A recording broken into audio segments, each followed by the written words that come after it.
healing these Terran units into more and more thin situations. Then Zerg could begin breaking these spots. Unfortunately, Zerg let this area mine out, so that's going to be a little bit troublesome. But now, humorously, in the same example where I feel like Mardow waited too long to bust these positions, he starts doing a really great job of doing it in the later stages of the game. Okay, so here's the same unit mix, but uh-oh, doesn't that look like there's nothing there?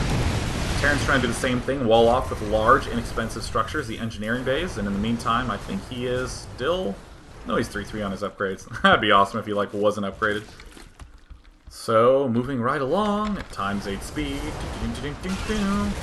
Yeah! And then look, another bust. Yeah, look how long the time was between those busts. Like, almost 6-8 minutes or so. Something in that range.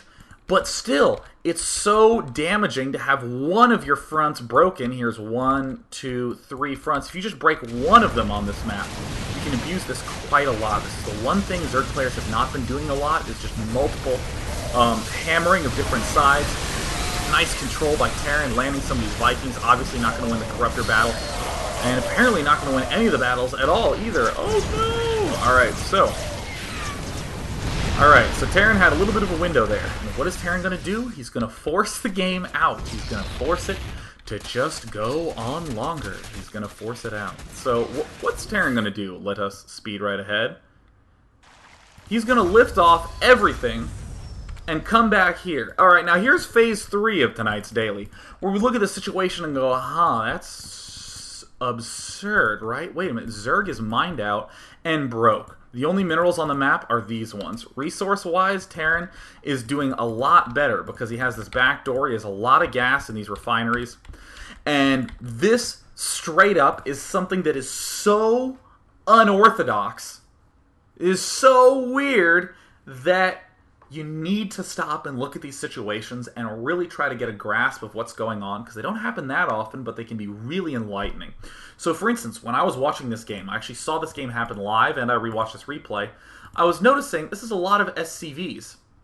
And I said to myself, okay, if I'm Terran, and I'm in the late game, and I'm in some situation where it's all mined out, I should not make more SCVs, I should only mule.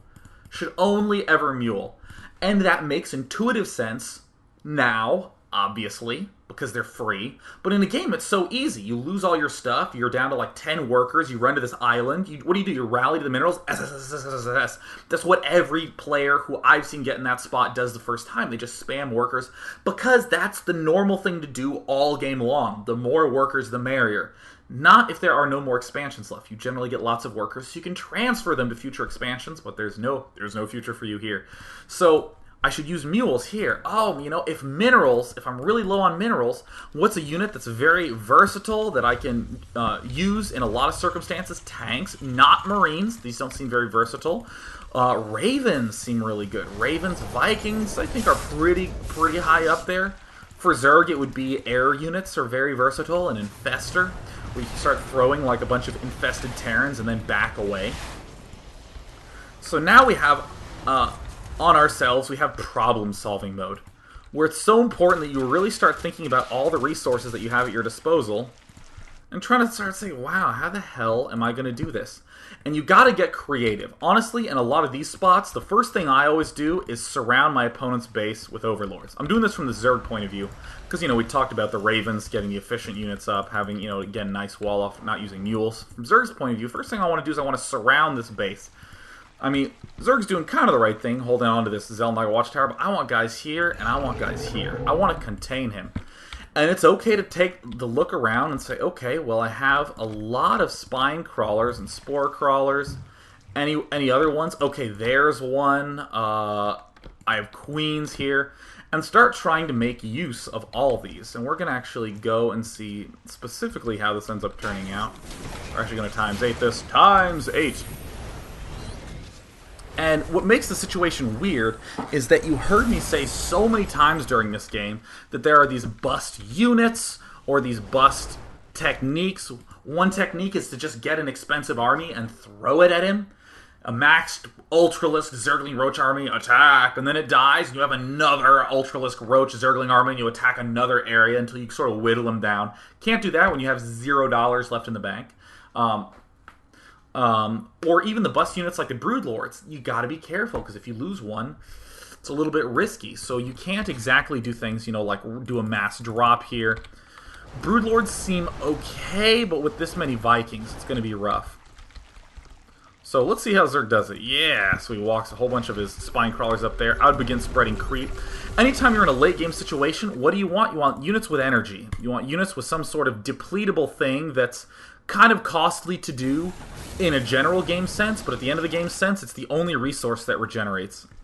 Only thing that regenerates. So we want a lot of infestors. We want a lot of queens. We want to be spreading our creep around. Oh, transfuse. Doesn't that seem like a very juicy ability? We're speeding this along. Looks like he's poking around here with overlords. It's fine to lose overlords because, you know, you're not going to be making any more for the remainder of the game. Bring all your drones in there. Bring all your drones to the front. How many tanks? Looks like they're just chatting. We're actually going to slowly drag this replay bar. Now, see, this is kind of interesting what Terran opts to do. Terran opts to push out. Notice the timing that Terran pushed out. He pushed out after he mined out everything possible, and he has a lot of ravens. He has this nice mix. That's pretty damn efficient. He slowly inches his way out here, but if I were him, I would have poked around with ravens first and tried to, just like ravens and marines, and try to get off, or excuse me, ravens and Vikings, and try to get as many of the Seeker missiles. I'm mousing over it, but of course my overlay is covering it up and you can't see it. Moving forward with buildings. Oh, yep, see? Fungal growth, very nice. We can fungal growth the Vikings again. Oh, there's another huge fungal growth and some more huge Hunter Seeker missiles. Look at how huge a game changers the spells are. Fungal growth. I think the fungal growth was obviously a very clearly good decision to do, but running up with the Corruptor is very dangerous against these Vikings.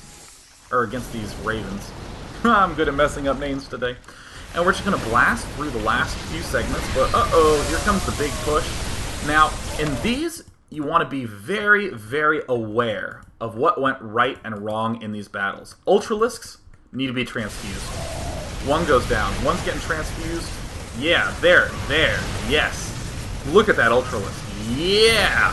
This is why a lot of people are starting to say queens in late game with ultras are the new way to go, because queens have a little bit of range, they can hit air from a great distance, and they can transfuse the Ultralisks a ton.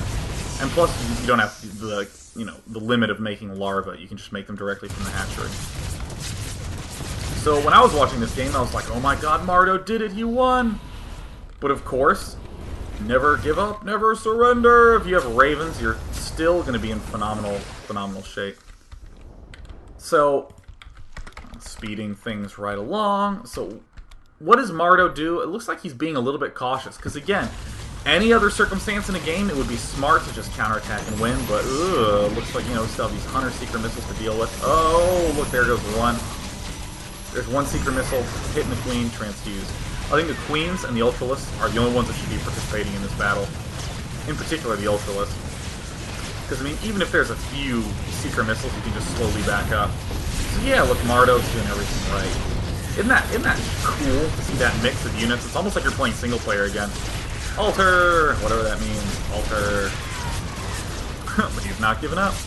This is kind of cool. In this spot to go to the production tab, just the unit mix. And you'll note that there's one Mutalisk here. One Mutalisk. Alright, we're still not done. We're still not done as Mardow. We're going to wrap this daily up in about 3 minutes and take some questions, but this game is so epic.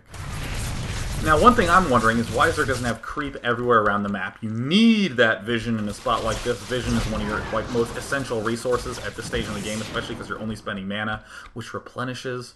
Look at that, great. 12 damage versus air in range 7. So sweet. So we're going to advance forward to about the, let's slowly, yeah, so now Zerg's slowly expanding his creep, going to unit production. There's that one Mutalisk. Now, here, again, is some cool problem solving that you can do in this situation. If you are here, you can run up, shoot once at a Viking, run back, transfuse. Run up, shoot once at the Viking, run back, transfuse. Rinse, repeat. Nothing Terran can do about it. His stuff doesn't heal. Yours does.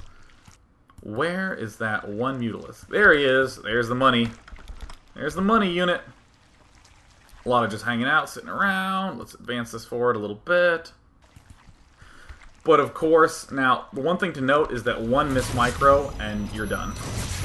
There's more Hunter Seeker missiles getting transfused, etc., etc. Isn't this game awesome? See, this game is, like, seriously going to be famous for a long time, I think.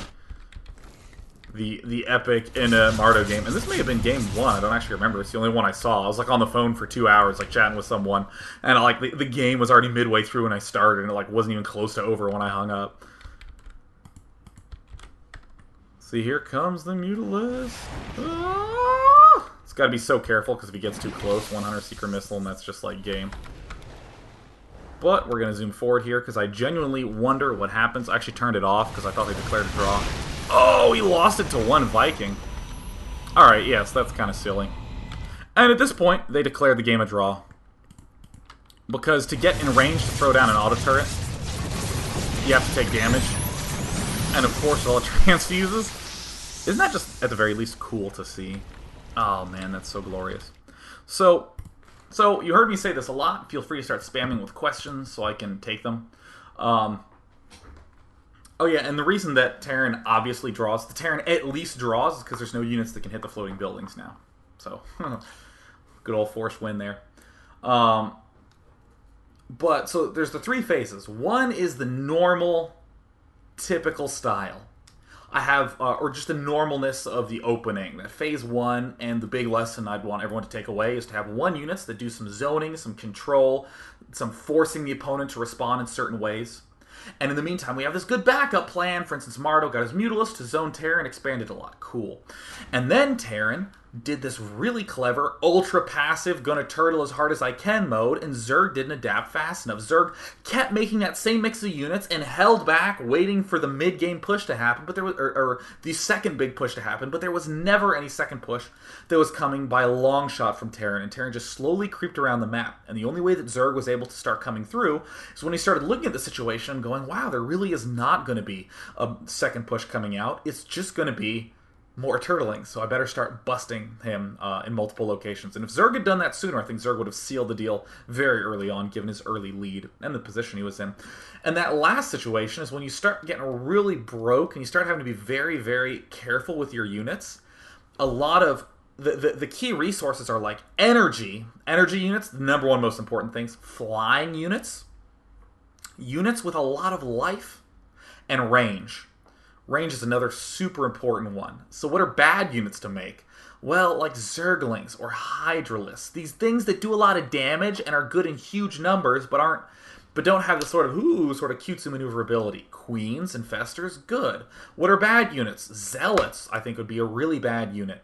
Because again, it's another straight up warrior. I mean, Stalkers, whoopsie daisy, Stalkers might be a better choice because you can blink with them. High Templar, obviously good for feedback. For Terran, Ravens, tanks, these sorts of things. And then you gotta really start getting creative. And in a lot of these situations where you actually are in a stalemate mode, you have the time to think. You have all the time in the world to stop and say, what is the right move to do? We saw me skip like 20 minutes of time and no action had occurred. And it's so important that you're able to identify that situation to stop and go, what the hell do I do? Because one of the big lessons I always advocate is that you shouldn't do that sort of thinking in-game. And even players who aren't aware of it slowly start realizing that in the game they focus on executing the strategy they have planned, and then after the game they figure out ways to improve the strategy, and they think of the next thing they should do in the following games. But if you hit these funky, extremely close to mined out map situations, you should take the time to stop a little bit, think, what is it that I really want to do? Stop spamming and stare at the mini-map while you think. Very, very, very good way to deal with these sorts of situations. So let us take some questions. Let us do that. People saying the Terran would win eventually. I'm not entirely sure that is true, because really it's Ravens against Queens. And you can run the Queens away from the Hunter Seeker missiles. You can kill the Ravens if they're not too close. Really, if you just keep the Queens back in an area surrounded by a lot of creep,